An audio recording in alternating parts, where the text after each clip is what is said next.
Look, I don't play. I got goals, I got God, I got hope, I got Soph in my home, I got G, that's my bro, OB on a beat.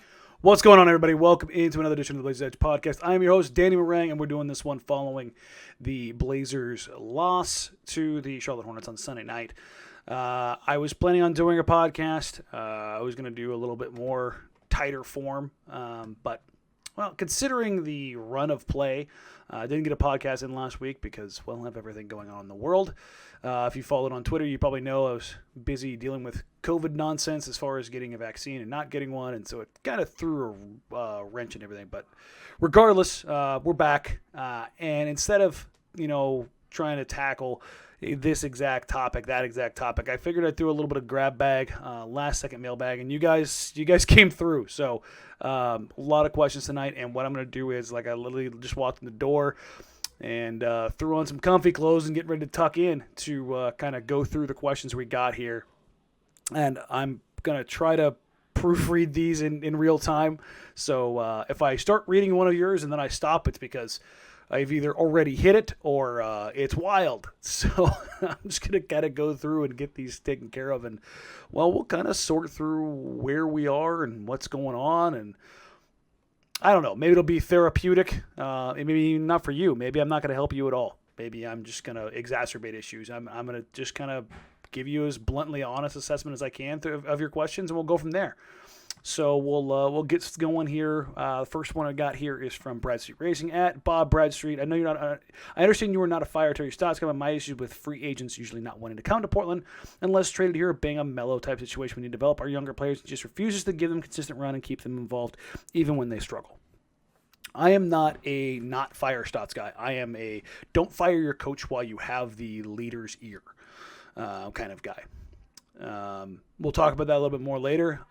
That situation may be changing. Not necessarily the part about the leader's ear, but the locker's ear. And I think that might be something we'll take a bigger look at, especially with these final 16 games. But the free agency thing I don't think is necessarily a coaching thing. I think that's a bigger issue of a massive tax bracket compared to the rest of the NBA. The only teams with higher ones, I believe, are California and Toronto. One of those is another country. The other one has the highest tax bracket in the country. The difference being in California, even in the smaller markets, you can usually make up for those in marketing deals and endorsements or things of that nature. And you live in California and not Oregon. Don't shoot the messenger. Listen, just a lot of 20-something single rich, wealthy people don't want to live in Portland, Oregon. Throw in that the population's 90% white, and, there you go. I hate to burst some bubbles, but that plays a larger role in free agency. I get the larger point about developing younger players. Here's the caveat. How many of those younger players have gone somewhere else and done something? I argue Will Barton being the only one, and he wasn't really given the chance to develop here. He was traded away. That's about it. Everybody else has been about what is expected. So I think Portland does as well as could be expected with developing players. All of their lottery picks, Sands, Myers, and Zach, have hit. Obviously, one of them is Damian Lillard, and he's maybe arguably the best player in this franchise's history. CJ is a very solid player. And then the guys that they have drafted outside of the lottery have, for the most part, done pretty well. Gary Trent Jr. was a second-round draft pick, and they, were able to flip him, for Norman Powell. Pat Connaughton, rotation player. Jake Layman, rotation player. I think something I was talking to somebody about tonight is that Anthony Simons has already logged more minutes before 22 years old than Damian Lillard ever will or ever would. And that's the thing, is that Ant is still incredibly young. Nasir Little is still incredibly young. Raw players that it's going to be 5, 6, 7 years before we know what these guys really are. It's wild to think about how young they really are, regardless of their years of experience already. Nas being basically a year and a half, 2 years, and at 3. Anybody who's listened to me for any period of time knows I'd rather see those guys out there than a 17-year vet. And yes, I'm talking about Carmelo Anthony. I don't believe in dedicating those kind of minutes to anybody, not even Carmelo Anthony. The only way I could ever get behind something like that is if somebody has a lot more equity within this franchise, i.e. if LaMarcus Aldridge would have returned. I could at least see that. If you squint hard enough, I could go, okay, there's a tried and true relationship between Dame and LaMarcus, and you could go, okay, I get it. But I also think he would also know where the boundaries are in that situation. But yeah, I definitely think they need to lean more on the young guys. There's no doubt about that, and especially right now, I think it's better for the team going forward. But the bigger situation is where are they right now, and what issues are they really dealing with, whether it be coaching, whether it be locker room stuff, personnel, fit, COVID, the world as a whole, tiredness, injuries. There's a lot of stuff going on. And again, these aren't excuses. It doesn't excuse it. It's just paints and frames the situation that they're currently in. So I think that's something that you have to take under consideration. I hope I answered that as well as you wanted, but that's kind of where I'm sitting right now. For most of the part, I agree as far as developing young players. I just don't necessarily agree about the free agency stuff and necessarily being tied to coaches. So, from Joseph Steckman at SteckmanJR, can you talk us off the ledge of the Blazers doomed to either miss the playoffs or get crushed in the first round? I'm not talking to anybody off any ledges. I didn't think that team was that great to begin with this season. I'm not celebrating the fact that they're struggling right now by any means either. Quick peek behind the curtain. It's not fun to do a podcast or a TV show or to write about a bad team. It's not. It's very frustrating. In fact, Joe and I have talked about this a lot. It is so much more fun to do a show after a win. It's just the nature of the beast. So I don't enjoy the fact that I was quote unquote quasi right about this team having some issues and having some holes. But the flip side is, as far as I don't think they're doomed to miss the playoffs. There's a caveat to that.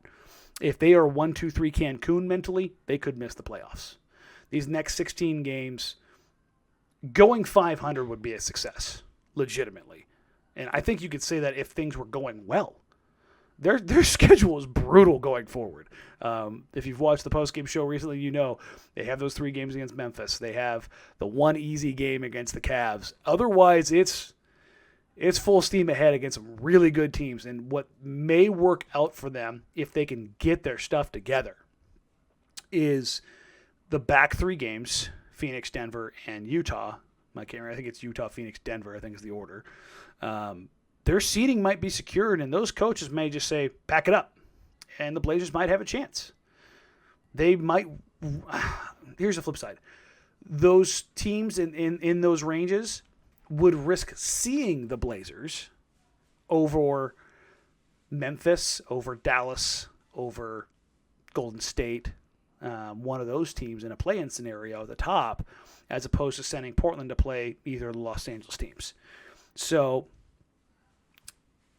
remains to be seen in that regard. We will know where this team is when they get back, or actually, really by the time they play Memphis, all those 3 times.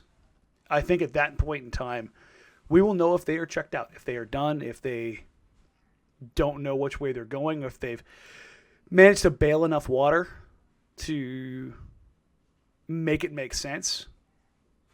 I don't know if there's necessarily enough that they can do between now and then to right the ship. They could maybe save it from sinking before the end of the season. But I think regardless of what happens, they're probably still a first round out. I said best case scenario is this team making the second round coming into the season. I didn't think they made enough moves to really justify anything beyond that, and even if things lined up well for them. So that's kind of where I'm sitting.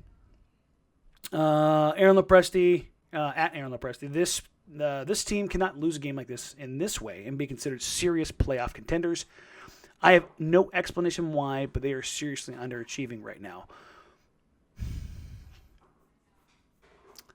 I don't know if they're underachieving right now. And I know that sounds crazy. Let me reel this back a little bit. One, it has to do with where I placed this team coming into the season, which I said they would be somewhere around 6th. Everyone just said, it's the best team Dame's ever had. Da, da, da. Overall, yeah, it's post LaMarcus. But they're still missing a second All-Star. Like, they're still missing that guy. Like, that matters. Beyond that, I would argue that they're achieving about what we expected them to. They're just doing it in a very boring and bland way. And by that, I mean, with the exception of tonight against the Hornets, they are winning games that they should win and losing games we expect them to, which is different from the past when they would get games against good teams and then inexplicably drop eggs against really bad teams. They would look past them. Tonight you can paint, though, well, they didn't have Dame. Well, the Hornets didn't have probably their 2 of the 3 best players. So, I don't think you can really use that as an excuse. I understand the underachieving part, and I think a lot of that has to do with the fact that a lot of people bought into this team being better than they are, or the idea of this team, and it points to individually looking at each player. Damian Lillard, very good player, MVP caliber. CJ McCollum, pretty solid player. Yusuf Nurkic, pretty solid player. Robert Covington, the best team defender this team has had. Derrick Jones Jr., wildly athletic, covers up for a lot of holes. Now you have Norman Powell. You've got Anthony Simons. You've got Carmelo Anthony. You've got Enes Kanter. I would argue that the sum of those parts is less effective than the idea of the sum of those parts. And that was always my thought coming into this season, because they still didn't address the point of attack. They still didn't address their playmaking.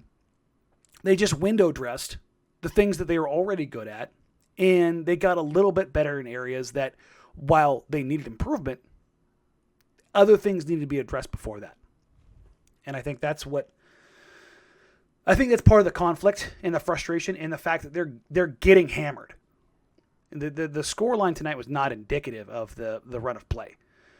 Carmelo Anthony running off a couple threes, already down 20 to close the gap to just under 10, does not show how crappy this Blazers team played tonight. It was wildly selfish. It was listless. If it was effortless. A lot of negative connotation about the game. I watched that. And I just sat there, especially in that first half. They did not play for each other on either end. The ball stuck and stopped wildly before everybody starts hammering on coaching. That's not a coaching issue per se. I think that's more indicative of the current state of the culture. And if you want to say that's a coaching issue, okay. But I think that the bigger issue there is guys aren't on the same page. And historically, that has not been the issue here. Adamantium.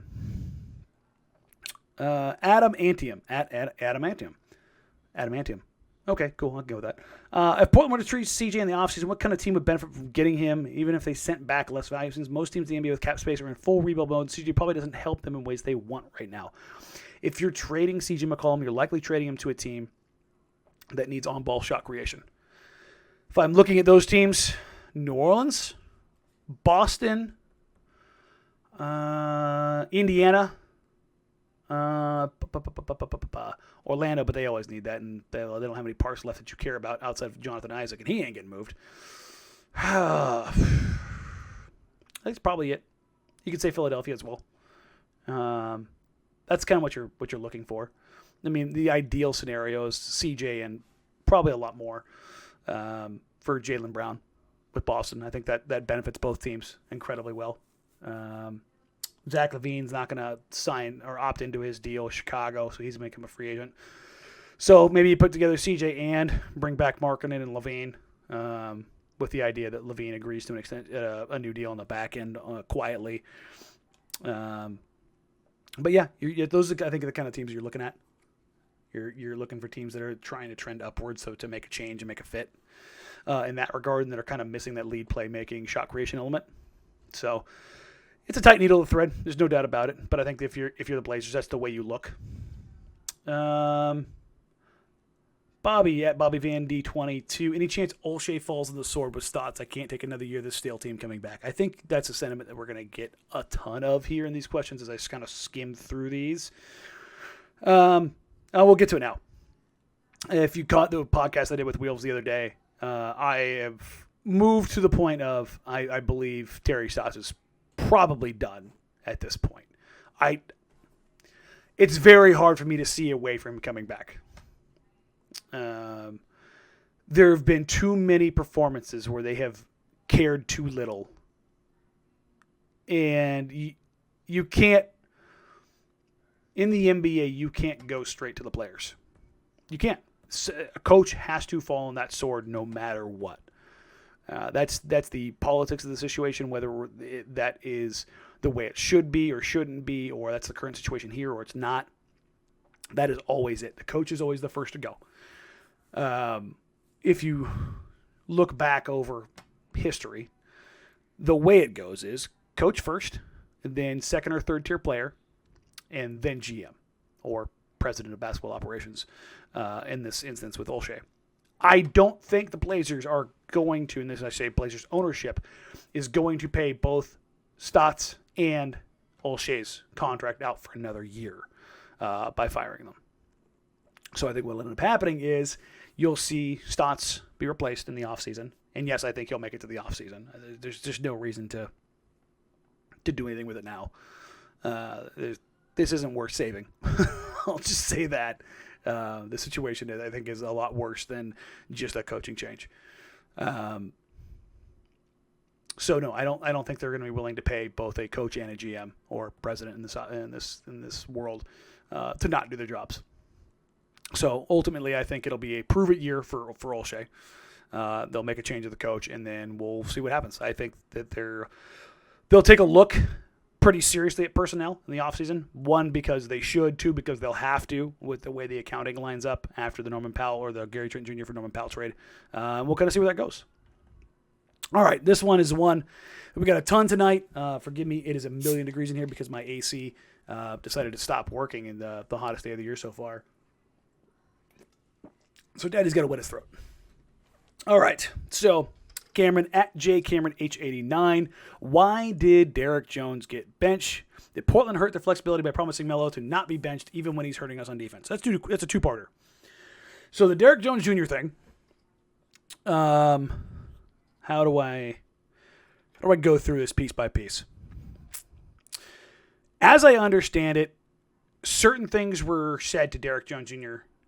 to sway his opinion in free agency to come to Portland, to allow him to express his game, to develop, and to do some things. Discussions were had. Things agreed to. Derrick ultimately signs in Portland. And then Norman Powell is traded to Portland for Gary Trent Jr. And at that time, I believe Derrick Jones Jr.'s camp still was under the impression that Derrick would start. Discussions take place, yada, yada, yada. He will come off the bench. I don't know what came of that. I don't want to know his reactions to that. Again, this is all things that I have heard through hearsay. So I am just passing this along and caveating it as I understand it. So as far as tonight goes, the understanding is that the Blazers wanted to get a look at Rondae Hollis-Jefferson before his second 10-day ended up because they need to carry 14 players to sign him for the rest of the season. That's all well and good. However, I don't think to get a look at Rondae Hollis-Jefferson that Derrick Jones Jr. needs to get a DNP. And if you caught the post-game press conference from Terry Stotts, he was asked about this, and his response was something that came along the lines of, I don't want to disparage Derrick, so I'm not going to say anything. That, to me, means if you're going to say something, you're going to say something disparaging, which leads to other issues. So, a couple things here. I do not believe that the crux of the issues is Derrick Jones Jr. But I think that current situation is amplifying issues that may be existing within the locker room to begin with. The other part of that question is, obviously, do you think promises like that become kind of an issue? And I don't know if that's necessarily the case. I think for me, I don't think he's promised to not be benched even when he's hurting us. The discussion is that you're not going to hurt his legacy. And not hurting his legacy means not making him look bad. I think he does enough of that on his own. So there's your brum-bum-ch. It's no secret what I think of Carmelo Anthony's play with the Portland Trail Blazers. They needed him last year. to salvage what was a bad year. I didn't want him re-signed this year because a lot of the issues that have propped up have, well, you can see the neon sign. I mean, it was always there. It was always going to happen. So, flip side of this is making those promises to veterans. That's how the Blazers got Rodney Hood. That's how they got Enes Kanter. That's how they've manipulated some things in the past to get guys to come here. That's how they got Derrick Jones Jr. to come here. So, excuse me, when you are a smaller market and you do struggle with those free agents, you do have to make those promises from time to time. Excuse me. With that in mind, I think they need to be a little more litigious in how they make those decisions and who they make them for. I think that's the bigger issue. All right. So I refreshed my timeline. It screwed up the order, so I'm going to scroll back here and make sure I'm not missing any. All good at Julio Cantu. The playoffs start tomorrow. Name your preferred 8-man rotation. Who would you put on the floor? At this point, I'm very unsure of who I'd put that myself, and I get the sense that the team Stotts isn't sure either. Seems like they've been trying a lot of rotations. Yeah. So, Dame, CJ, Powell, Covington, Nurk. That's your 5. Next man up, obviously, is probably going to be Kanter. And then, for me, Ant and Nasir. For what Stotts will do, Melo will be out there. Probably Melo and Nasir. Ant being the 9th man. Probably the reality of that. Beyond that, I don't know. Does it really matter in that regard? You know, it's one of those situations where I don't know. It's frustrating to the point where we can't even really look forward to the playoffs right now. But I think that's probably your 8-man. But even then, between Dame, CJ, and Norm, those are all of the minutes at the 1 and 2 and half the minutes at the 3 probably. Nurk and Kanter eat up pretty much all of your center minutes, and whatever isn't there will be taken by Covington / Melo, depending on how you put the lineup out there. And then Melo probably still gets 20-ish minutes. You probably get 12 or so to Nasir. I mean, then when you start doing the math, there's not much left after that. So you're probably leaning at 38 for Dame and CJ and Powell, 34 to 36 for Covington. Then you get 24 each for Nurk and Kanter. Not a whole lot of minutes left. So, yeah, I think that's kind of where I sit. And I think it has less to do with them being unsure and more to do with some internal stuff. That's kind of what I land on. Chances this week they put Tibbetts in charge for the rest of the season and send Stotts on an early summer vacation. 0%. Barring a catastrophic breakdown in the locker room, there's just no reason because they're still in the hunt for the playoffs, and they do not, unless again they have totally lost the locker room. And I should say Stotts has totally lost the locker room, and by virtue of that, Damian Lillard, they're not going to do that because why? Well, money mostly.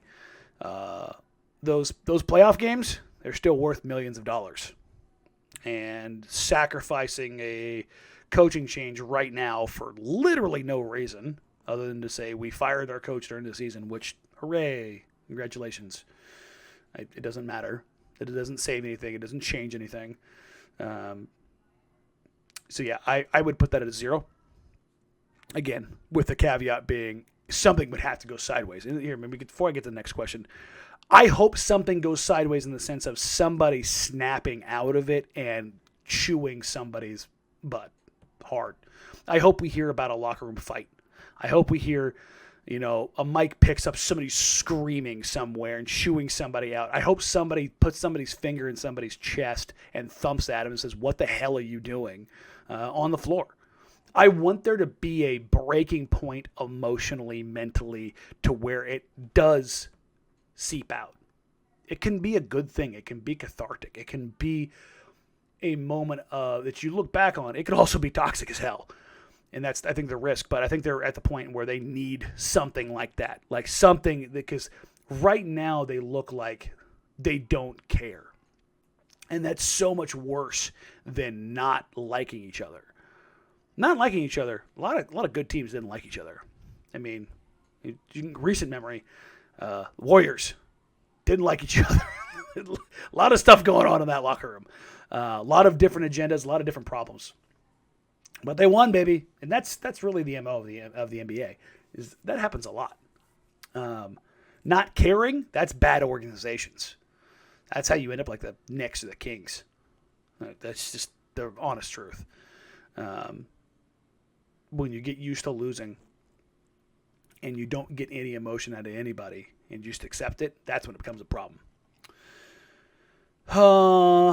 This is more of a statement more than anything else, but Stotts can't recover from this, and everyone knows it.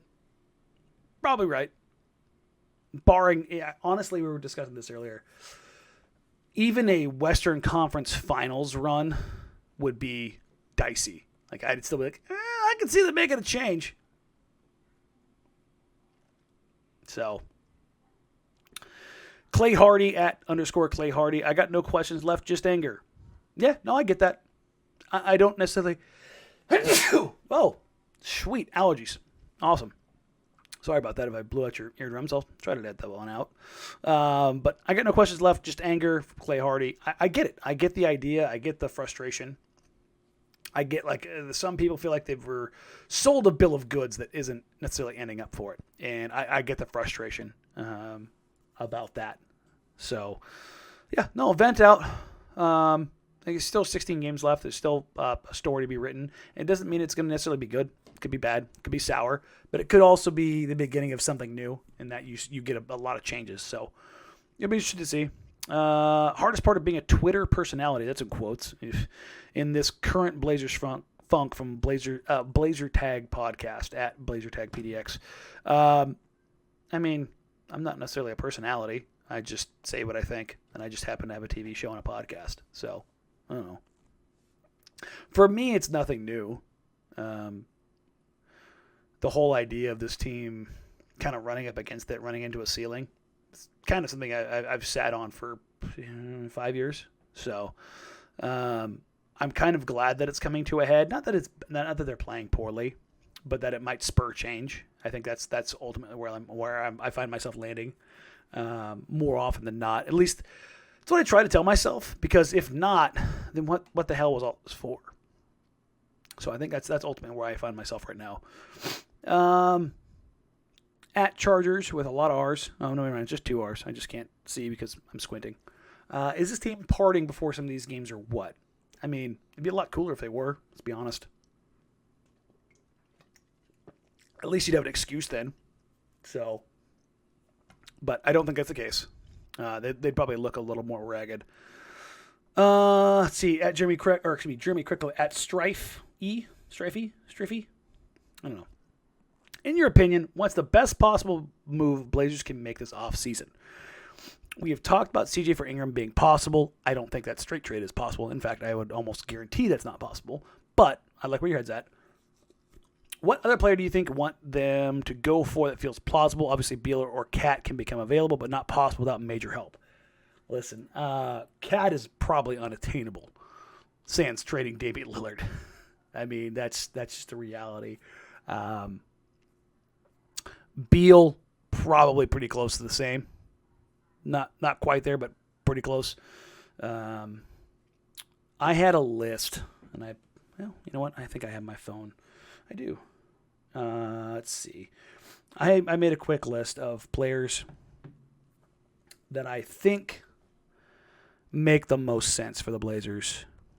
And of that list, probably 3 are attainable. That's LaVine, Jaylen Brown, and Brandon Ingram.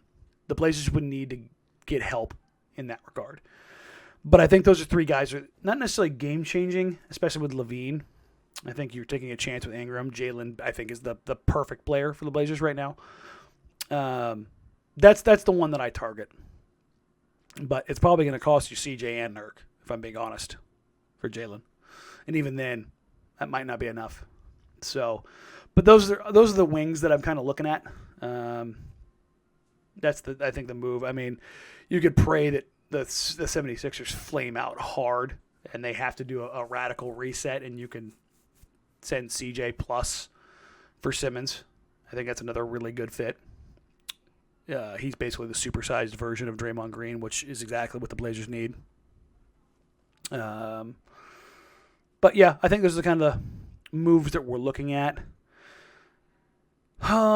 Here's the other, I think, big question that I've seen kind of pop up here a lot. This is from Janelle Boyer, at Janelle Boyer. I'm wondering which player would be a better fit alongside Dame going into next season, CJ or Norm? If you've caught the show recently, Joe and I have kind of hit on this a little bit. I very much believe that Norman Powell is a better fit next to CJ McCollum. He's also probably going to be cheaper. So, better fit, better defender, and less expensive. That's a perfect world fit for a move going into the offseason. I would very much like them to do that. Here's something you have to consider. If they sign Powell early in free agency, if they haven't already agreed to something on the back end, other teams are going to know that you have to move CJ, and what that does to his value could be a problem. It's already going to be difficult probably to find a landing space for him to make sense for the Blazers. There's plenty of other teams that would like to have CJ. It's just what the price is going to be. But ultimately, I like Norm's fit better for two reasons. Now, actually, probably three.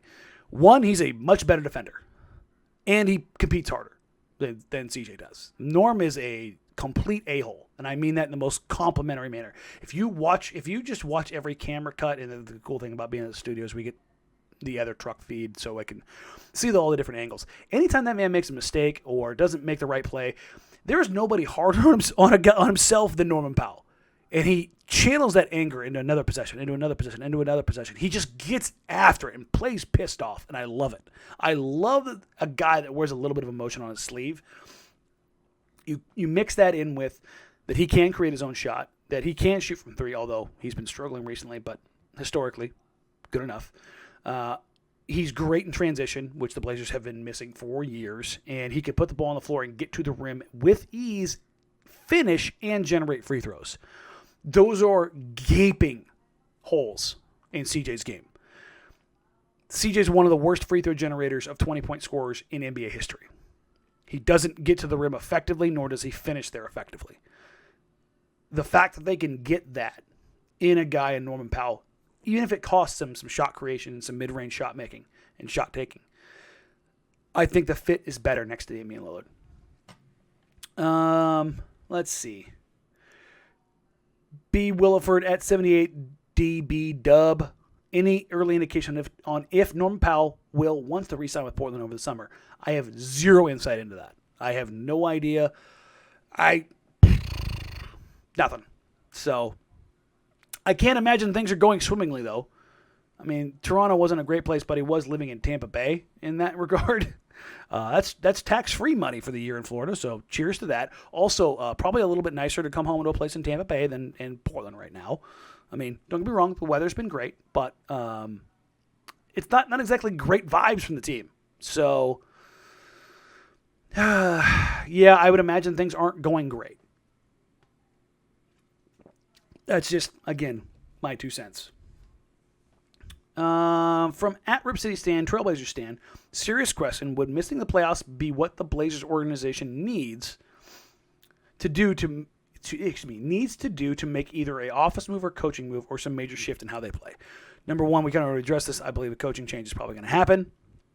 I don't believe the organizational move is going to really happen, i.e. with Olshey. The personnel move, I believe, is pretty likely to happen.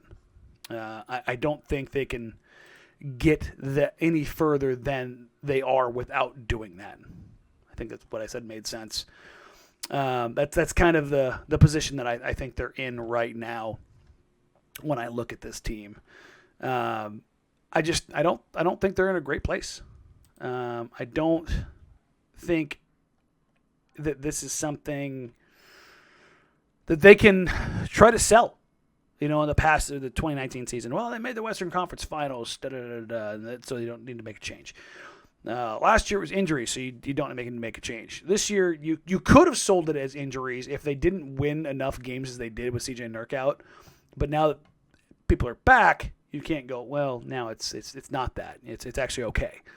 So I would imagine that things on multiple levels have run their course, and that we're in for some bigger than usual changes. And with that, I'm going to wrap it up because I've got to edit this, and it's late, and it's going to be an early morning. Thank you, everybody who got questions in. I hope I did enough as far as answering as was what you're looking for. I had some breakdown videos that I was going to do, but I'll be honest. I think that there's not a lot of point in doing them right now. So they're in like half-finished status because I think there's bigger issues with this team than taking a look at, hey, my guy Ant was showing some different things, or Norman Powell was really good at the point of attack defensively, and here's why. Like I'll get more into that stuff if we see something more from this team. But right now, it's these are broader, bigger questions, I think, than anything else. And I think that's kind of the issue I'm going to stick with. I will do a quick promo plug here. Dave got a chance to sit down with the one and only Ben Golliver, the friend, the homie, and talk about his new release, Bubble Ball. And if you can, get out there, pre-order it, take a look at it.